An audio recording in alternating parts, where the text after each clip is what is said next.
हैदराबाद से मीरपुर खास की जानिब बढ़ता ये रास्ता कुदरती हुस्न की खूबसूरत झलक है। इस रोड के अतराफ में कतार दर कतार खड़े घने आम के बागात, हल्की हवा में सरसराते सब्ज पत्ते, फिजा में रची आम के बूर की महक। यूं महसूस होता है जैसे ये शाहरा एक खुशबूदार ख्वाब हो।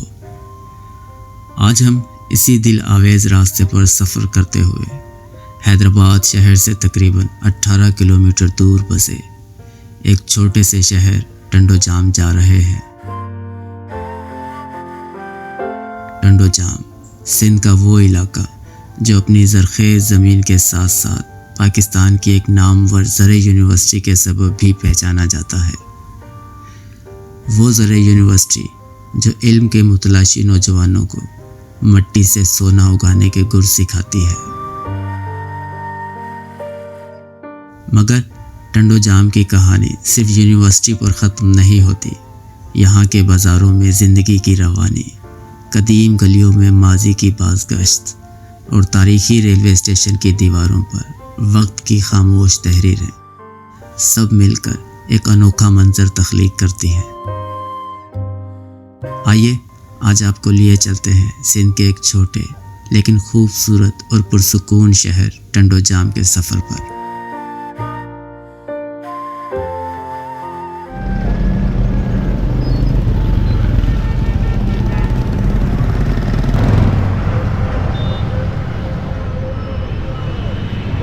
टंडोजाम के बाज़ार और गलियों की खाक छानने से पहले हम आपको उस इल्मी मरकज़ लिए जा रहे हैं जो टंडोजाम की शनाख्त और पहचान है।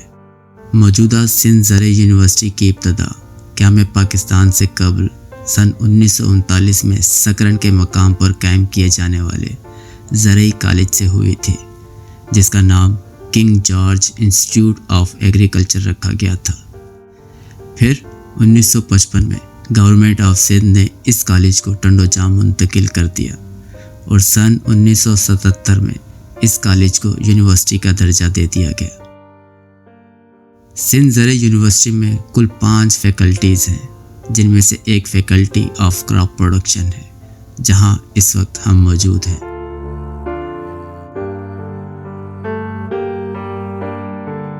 Welcome to this faculty of crop production and इस फैकल्टी में जो है तकरीबन 60 के करीब टीचिंग स्टाफ है और बाकी अलग स्टाफ है। तो तकरीबन 3,500 माशाल्लाह स्टूडेंट्स जो है इस फैकल्टी में रजिस्टर्ड है और 6 डिपार्टमेंट्स हैं, एक इंस्टीट्यूट है इसमें।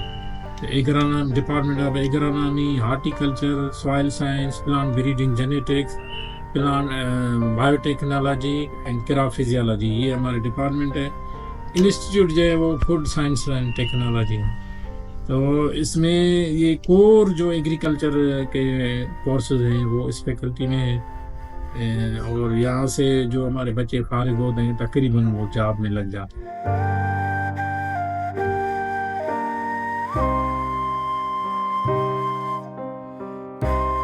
खुदा करे कि मेरे अर्ज़ पाक पे उतरे वो फसल गुल जिसे अंदेशा ज़वाल ना हो। डॉक्टर मुहर्रम अली कमरानी मेरा नाम है। मैं chairman department of biotechnology Sindh agriculture university Tando Jam.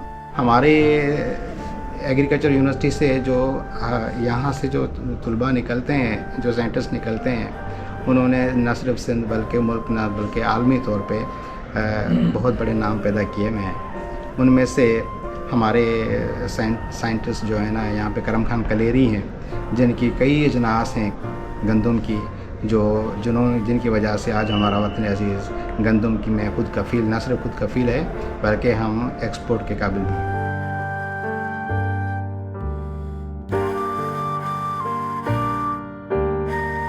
मैं professor doctor Ejaz Ahmed Soomro, chairman हूँ डिपार्टमेंट ऑफ एग्रोनॉमी का। हम बीएससी, एमएससी और पीएचडी करवाते हैं। हमारे डिपार्टमेंट में हर एक क्लास के लिए बेहतरीन, established, well furnished BSc part 3 के अलहदा क्लासेस हैं, बीएससी पार्ट 4 के लिए अलहदा क्लासेस हैं, एमएससी पार्ट 1 के लिए अलहदा क्लासेस हैं, एमएससी पार्ट 2 के लिए अलहदा क्लासेस हैं, पीएचडी के लिए क्लासेस हैं। अल्हम्दुलिल्लाह हमारे यहाँ पोस्ट ग्रेजुएट स्टडीज़ के लिए जो सेमिनार्स होते हैं उनके लिए जो है ना हमारे यहाँ अल्हम्दुलिल्लाह जो है ना वो सेमिनार बना हुआ है।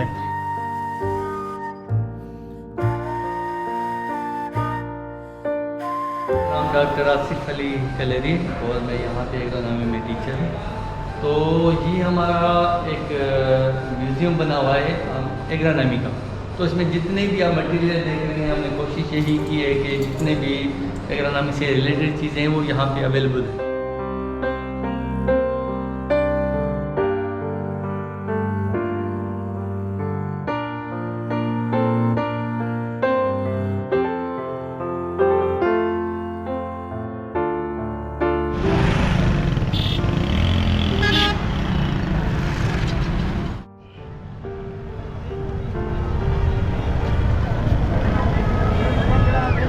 टंडो जाम में मौजूद ज़रे यूनिवर्सिटी को रिकॉर्ड करने के बाद अब मैं टंडो जाम के मेन बाज़ार में आ चुका हूँ और यहाँ पे आके मुझे पता लगा कि टंडो जाम के अंदर भी एक शाही बाज़ार मौजूद है। जिस तरह शाही बाज़ार हैदराबाद में है, मीरपुर ख़ास में है, इस यहाँ पे भी एक बाज़ार है जिसे शाही बाज़ार कहा जाता है।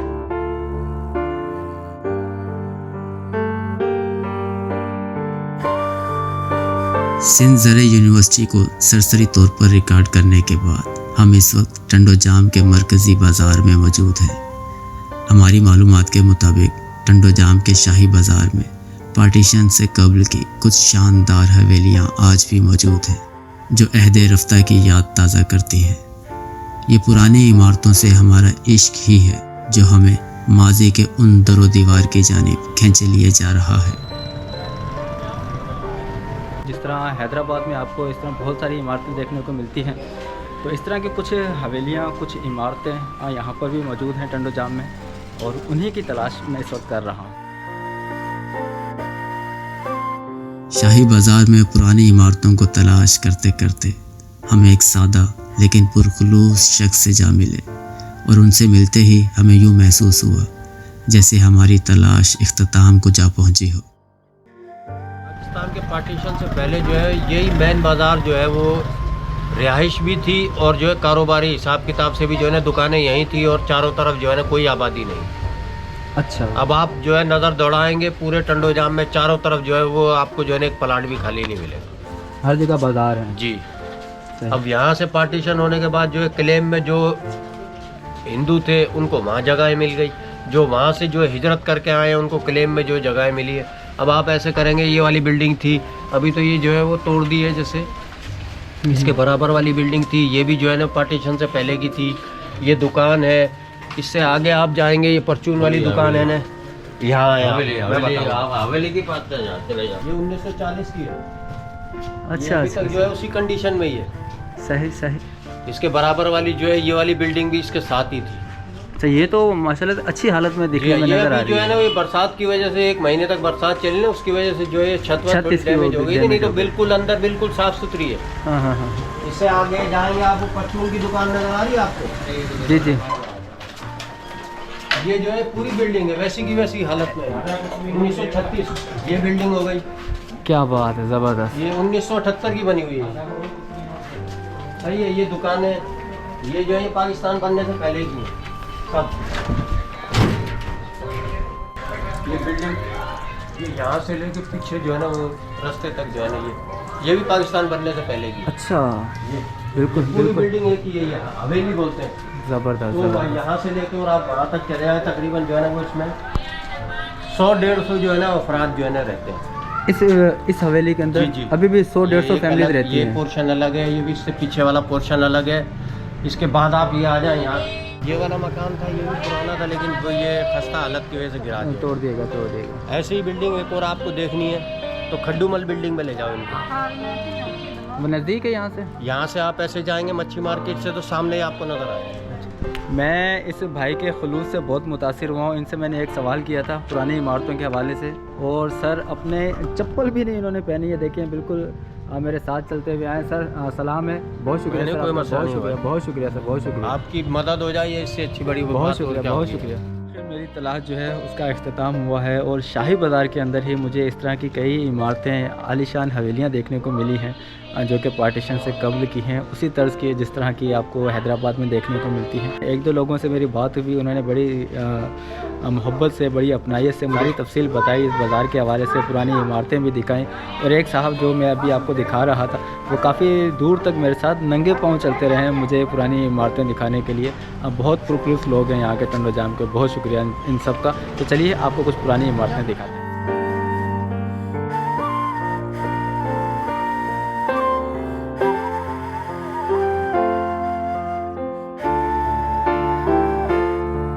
मैं जब भी पुरानी इमारतों, ख़ास तौर पर पार्टीशन से कब्ल के दरो दीवार को देखता हूँ तो यूँ महसूस होता है जैसे मैं वक्त के उस दरीचे में जा खड़ा हुआ हूँ जहाँ ये गलियाँ, ये मकान, ये आंगन अपने असल मकीनों से आबाद थे।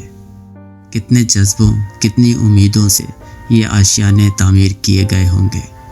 किसी ने संगे मरमर तराश कर ख्वाबों के महल सजाए होंगे, किसी ने सहन में पेड़ लगाए होंगे, किसी ने दहलीज पर खुशबू बिखेरने वाले चिराग जलाए होंगे। मगर किसने सोचा होगा कि एक दिन ऐसा भी आएगा जब इन घरों को हमेशा के लिए छोड़ जाना पड़ेगा। इन दरो दीवार को छूना तो दूर, दोबारा देखना भी नसीब नहीं होगा।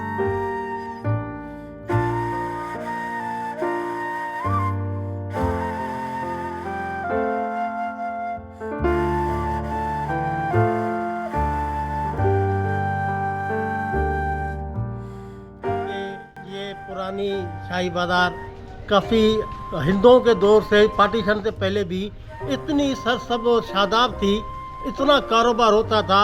यहाँ पे हैदराबाद से तांगों पे, गधे गाड़ियों पे सामान लाते थे और उनको 4-4, 5-5 घंटे लग जाते। और अब देखें आप, 1 घंटे का सफ़र भी नहीं हैदराबाद में, एक सुजुकी क्या 10 सुजुकी भर के ले गया। यहाँ पे बहुत बड़ा कारोबार था, इर्द गिर्द की जितनी बहराड़ी होती थी वो सारी इसको ही ये कवर करता था उसको। ये शहर जो बाद में बना है, ये पहले ये जो हिंदुओं के देन से अभी तक उनके दुकान, अभी तक लकड़ियों के दरवाजे, अभी तक वो हमें अक्कासी उन्हीं पुरानी चीज़ों की मिल रही है। थैंक यू, शुक्रिया।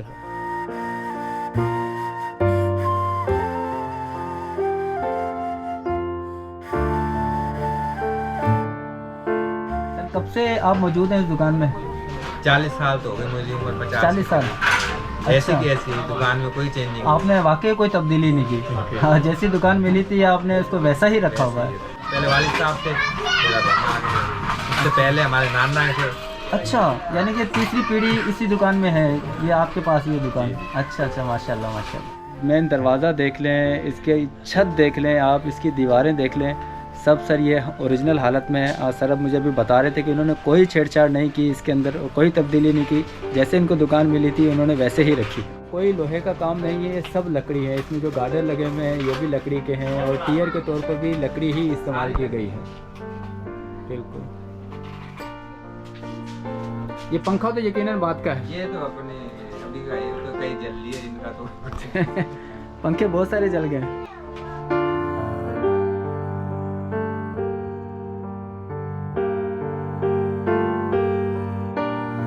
जाम के शाही बाज़ार से हम बाहर आ चुके हैं और हमारी खुशकिस्मती है कि हमें कुछ पुरानी इमारतें देखने को मिल गई हैं, हमने उन्हें रिकॉर्ड भी किया है। अनफॉर्चुनेटली टंडो जाम की तारीख़ के मुतल्लिक़ मैं ज़्यादा मालूमात नहीं रखता हूँ और इंटरनेट के ऊपर भी कुछ इस तरह का तारीख़ी मवाद मुझे नहीं मिला टंडो जाम के मुतल्लिक़। लेकिन मैंने कहीं एक वीडियो के अंदर देखा था कि कभी टंडो जाम में भी एक कच्चा किला हुआ करता था, जिस तरह कच्चा किला हैदराबाद में है उसी तरह का एक कच्चा किला यहाँ पर भी हुआ करता था। उसी की तलाश है मुझे, उसके कुछ निशानात मिल सकें तो मैं उन्हें भी अपने कैमरे में महफूज कर सकूँ।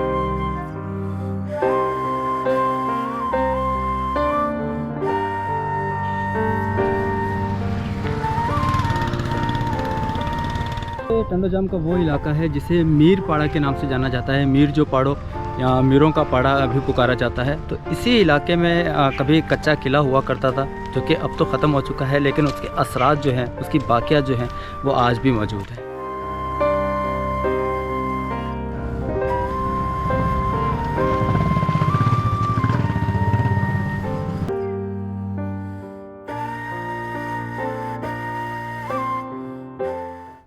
मीरों का कि कई सालों से ये, काफ़ी सालों से ये था ये, मगर ये मीरों ने गिरा दिया। नहीं तो इसकी दीवारें थी, वो ऊपर लकड़ियाँ लगी हुई थी, इसको छत वत बनी हुई थी, ये काफ़ी बड़ा था किला। अच्छा, ये जितना एरिया खाली पड़ा हुआ है सिर्फ इसी एरिया पे किला होता था? हाँ, या आगे भी था? नहीं, यही एरिया है जिसका ये। अच्छा, यही एरिया था। वो ग्राउंड होता था पहले साइड, जब हाल बना हुआ है वो किले का हिस्सा नहीं था? वो किले का हिस्सा नहीं था। ये कदीमी किला है मीरों के पास। आपने देखी है यहाँ की भी दीवारें? हाँ। अच्छा अच्छा। हमारा बचपन ही यहाँ गुजरा है, हम खेला करते थे यहाँ पे। मीरों का किला था, ये बंगला था बाबा, हमने देखा खुद। दीवारें बनी हुई हाँ, थी। ये दीवारें बनी हुई थी, यहाँ से वो रास्ता था जाने का। सीढ़ियाँ भी। हाँ, ये रास्ता अच्छा, था। ऊंचाई पे था, सीढ़ियाँ भी बनी जी हुई जी थी? जी, सीढ़ियाँ भी बनी थी बाबा। हाँ। अच्छा अच्छा। हाँ। दीवारें इसकी कितनी ऊंची हुआ करती थी? वो बड़ी दीवारें थी, काफी बड़ी थी। हाँ, टंडो जाम बड़ी पूरा काफी। शहर दिखता था। हाँ दिखता था। पूरा अच्छा, टंडो यानी जाम कि शहर। किले के ऊपर चढ़ जाएं तो पूरा हाँ। शहर दिखता था? तो ये शहर। सिनेमा जो ये पहले ये आई थी, जो ही ए भाई आप फिल्म कड़ी आई थी? फिल्म का हाँ, सिंधी फिल्म आई पंहिंजो शेखो कड़ो इन्हें भरी जावेद शेख। हाँ, जावेद शेख लगे रो उन्हें जी, ये फिल्म इधर की भरी हुई है हमारे यहाँ इधर। फिल्म- अच्छा, हाँ, एक फिल्म की शूटिंग भी हो चुकी है जी यहाँ जी पे? जी जी। अच्छा, हाँ, अच्छा, यहाँ अच्छा। शूटिंग भी हो तो सही, उसी सही। टाइम पैसे चढ़ाता था मैं, और शहर के पैसे इधर से जाती थी। अच्छा हाँ। अच्छा अच्छा। अब ये तो पूरा- बिल्कुल खत्म हो गया। अभी तो खत्म हो गया, क्या है कि अभी तो ये मीरों ने गिरवा दिया अभी, और गिरा पड़ा था पहले, गिरा पड़ा था। हाँ बाबा, सही सही। कोई पहले गिरा देखने वाला पड़ा। नहीं था, ये मीरों की प्रॉपर्टी। हाँ, कोई देखने प्रॉपर्टी। वाला था ही नहीं यहाँ पे। हाँ, वो गल के खुद गिर जाता था। खुद गिर जाता कभी था। ईंट गिर रही है, कभी दीवार। देखभाल नहीं की गई। जी, हाँ, देखभाल ही नहीं थी यहाँ पे। ऐसे बाबा, ऐसे। नहीं तो ये तारीखी था। बिल्कुल तारीखी- बिल्कुल बिल्कुल। तारीखी अंग्रेजों के था। टाइम का था ये। हाँ। जिस तरह हैदराबाद की तारीखी मकामात, पक्का किला, कच्चा किला, उनकी देखभाल नहीं की गई, वो टूट फूट का शिकार हैं, उसी तरह ये किला भी बेबसी के दास्तान सुनाता है। बल्कि किला तो नहीं रहा, अब तो सिर्फ मिट्टी के कुछ तोदे हैं जो यहाँ पे नज़र आते हैं।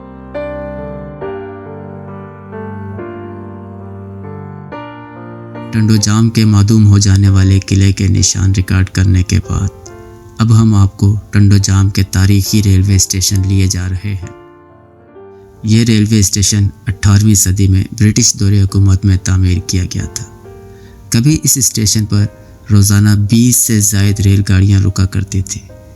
मुसाफिरों का हजूम हुआ करता था, लेकिन अब यहाँ सन्नाटे का राज है और दिन भर में सिर्फ 2 या 3 ट्रेनें ही इस प्लेटफार्म के कदम चूमती हैं।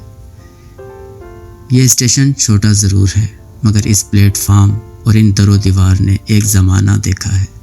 वो ज़माना जब यहाँ रेल इंजन की घन गर्ज, सीटियों की बाज़ गश्त और रुखसत होती हुई ट्रेनों के साथ दुआओं की सरगोशियाँ गूंजती थी। मगर आज यहाँ इंजन के शोर की जगह खामोशी ने ले ली है और प्लेटफार्म पर अब सिर्फ दरख्तों पर बैठे परिंदों के नगमे गूंजते हैं, जैसे हवा में तहलील शुदा यादों को ज़िंदा रखने की कोई आखिरी कोशिश हो।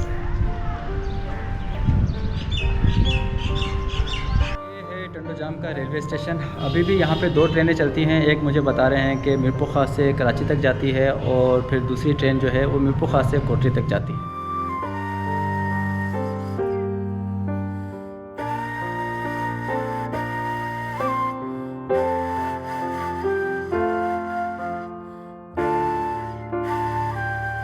टंडो जाम की सरजमीन पर कभी सनतों का राज हुआ करता था। यहाँ मौजूद मशहूर टेक्सटाइल और कॉटन फैक्ट्रियों से यहाँ बसने वाले लोगों का रोज़गार वाबस्ता था। मगर फिर हालात बदले, सनतें दम तोड़ गईं, फैक्ट्रियों के दरवाजे एक एक करके बंद होने लगे और यूं मेहनत कशों के ख्वाब बिखर गए। आज भी अगर आप टंडो जाम रेलवे स्टेशन के सामने खड़े हों तो इन फैक्ट्रियों की बच जाने वाली चंद दीवारें खंडरात की सूरत में खामोश खड़ी नजर आती है। ये जो टेक्सटाइल मिल थी ये तामीर हुई थी 1948 में और ये बिल्कुल रेलवे स्टेशन के बिल्कुल सामने ही है। अब तो बंद हो चुकी है और अंदर कॉलोनी बन चुकी है, लोग रहते हैं, एक रिहायशी कॉलोनी है। टेक्सटाइल मिल का जो वजूद था वो ख़त्म हो चुका है।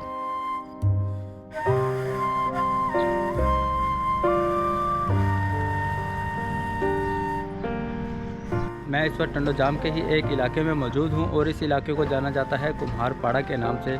और यहीं पे एक साहब रहते हैं जिन्होंने मुझे टंडो जाम आने की दावत दी, जिनकी दरख्वास्त पर, जिनकी फरमाइश पर मैं टंडो जाम आया हूँ। अभी मैं आपको उनसे भी मिलवाता हूँ। और जहन में 2 मकसद है यहाँ पे आने के। एक तो ये कि टंडो जाम को सरसरी तौर पे रिकॉर्ड कर सकूँ, क्योंकि बहुत से मेरे ऐसे सब्सक्राइबर नाजरीन हैं जो टंडो जाम को देखना चाहते थे, ज़रे यूनिवर्सिटी को ख़ास तौर पे देखना चाहते थे, तो हमने एक वो रिकॉर्ड करना था। और दूसरा हमारे इस भाई की फरमाइश थी कि मैं यहाँ पर आऊँ। अस्सलाम वालेकुम। वालेकुम सलाम। हाँ, कब से हैं आपकी ये कंडीशन? सही बचपन से। बचपन से जी। अच्छा, और अभी आपकी उम्र कितनी है? अभी मेरी उम्र 34-35 साल। अल्लाह का शुक्र है, खोटा गाड़ी में बेचता था सामान, फिर कुछ जो है ना तबीयत खराब हो गई, खोटा गाड़ी बेचनी पड़ गई, फिर किसी ने दिलवाई खोटा गाड़ी, और अभी खाली बैठा हूँ, सामान वामान लेने के लिए पैसे नहीं थे। सामान किस तरह का चाहिए आपको? मुझे सर्फ, साबुन, प्याले, कप और ये थोड़ी बहुत मुल्तानी, जैसे कि बराड़ी में 3 डब्बा वगैरह लेने के लिए लेके जाता हूँ, फिर उसमें गुजार हो जाता, 400-500 रुपये रोज़ी मिल जाती है। अभी आपको अगर सामान मिल जाए जो आप कह रहे हैं, सर्फ, साबुन, कप या मुल्तानी मट्टी जो आपने कहा, ये अगर आपको सामान मिल जाए तो आपका रोज़गार जो है वो चल पड़ेगा? बिल्कुल। अच्छा, आपको चलने में दुश्वारी नहीं होती? बैसाखियों के सारे चल लेते हैं सही? हाँ बिल्कुल सही। अच्छा, चलें तो ऐसा करते हैं, यहाँ पे नज़दीकी बाज़ार है, मैं अभी देख के आया हूँ जी, तो आप मेरे साथ चलें, गधे गाड़ी अपनी ले चलें, ठीक है? तो वहीं पे जहाँ आप बोलेंगे उस दुकान से हम सामान ख़रीदते हैं।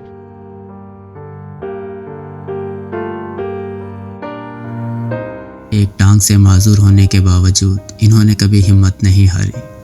पहले गधा गाड़ी पर मुख्तलिफ इलाकों में घूमकर कबाड़ इकट्ठा किया करते थे और कबाड़ के बदले सर्फ, साबुन या मुल्तानी मट्टी दिया करते थे, मगर फिर बीमारी ने इनसे सब कुछ छीन लिया। इलाज मुआवजे में सारी जमा पूंजी खर्च हो गई और रोज़गार का पहिया रुक गया।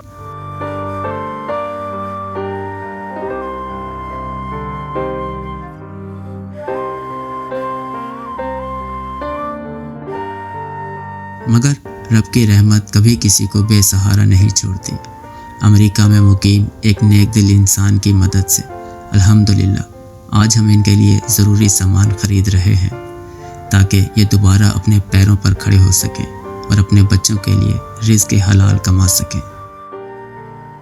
दुआ है कि अल्लाह ताला इनके रिज़्क़ में बरकत अता फरमाए और जो हमदर्द इनके लिए वसीला बने हैं उन्हें और उनके बच्चों को तमाम आफात और परेशानियों से हमेशा महफूज रखें। आमीन या रब्बुल आलमीन। अल्लाह हाफिज़। आपको जो सामान चाहिए था सारा आ गया? जी सर, बिल्कुल ठीक है, अब आपका रोज़गार शुरू हो जाएगा? बिल्कुल बिल्कुल, अल्हम्दुलिल्लाह। हम आपके लिए दुआ गो हैं कि अल्लाह ताला आपके रिस्क में बरकत अता फरमाए। आप उन साहब के लिए दुआ कीजिएगा जिन्होंने आपको ये सेटअप लगा के दिया, ठीक है सर? अल्लाह उन साहब को हर बीमारी से, परेशानी से, तकलीफों से अपने पनाह में रखेगा। आमीन आमीन। बहुत शुक्रिया सर, बहुत मदद की, अल्लाह आपको क़यामत तक मदद करेगा। अल्लाह आमीन आमीन। बहुत शुक्रिया सर, अल्लाह हाफिज़। अल्लाह हाफिज़। आप जाएँ अपने